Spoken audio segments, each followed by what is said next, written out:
guys, Suzuki Rider 150 Hyper Underbone. So change oil tayo guys dahil magpapalit tayo ng lining. So ito yung lining nya. Ito yung mga parts na papalit natin. Yan, overhauling gasket dahil sa cover, tapos langis. So yan yung papalit natin. Ngayon i-drain natin yung langis. Ayan. So ang issue nito guys ay pag high gear nag-i-slide na pag high gear. So pag low gear okay lang, pag high gear na slide. So palit lining tayo at drain muna natin yung langis. Ayan, drain ng langis dahil bago yung lining. So dapat bago yung langis kung bago yung lining para walang slide, para hindi niya masira uli yung lining. So nagkabit din tayo ng GRP grip rubber. Ayan, bago ito, at saka itong sa post start nya. So wala pang connection yan sa post start, itatap lang natin dyan. Hindi naman kasi pwede yan dito sa kabila dahil mayroong kable sa accelerator. So post start lang talaga siya. Ayan, post start. So yan yung gagawin natin ngayon. Tapos ay namamatay siya dahil sumusobra yung hangin or kumukulang yung hangin dito, singaw, pagka inano mo, ni-rev mo. So ang carburetor din ito hindi pa naibaba at hindi pa nalinis. So pwede ring lilinisin din natin. So nalaglag na yung isang isang hose sa drain hose. So yan.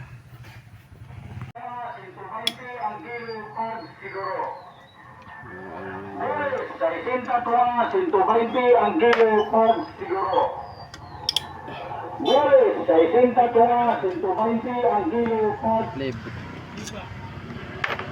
Pakita yung libot. Ito ko. Para makita yung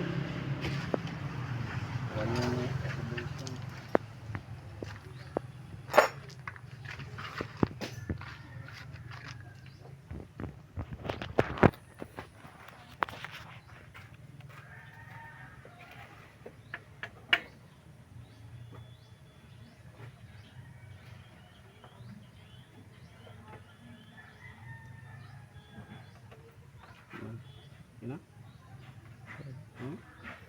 Okay. Dito siya. Kung 1 minute na ako.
Andara.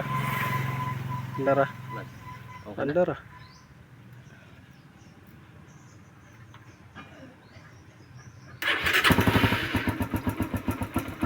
Di, pasag di laman ay.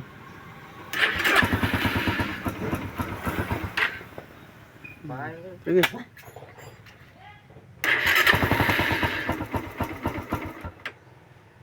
Sige. Ganyan yun.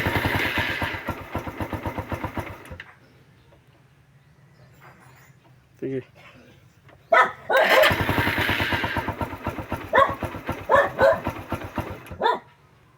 Tignaw eh. Tignawan yung ano, karburador.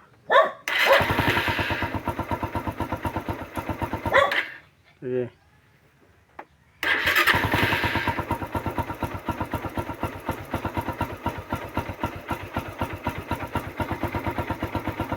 Pasawon tanay.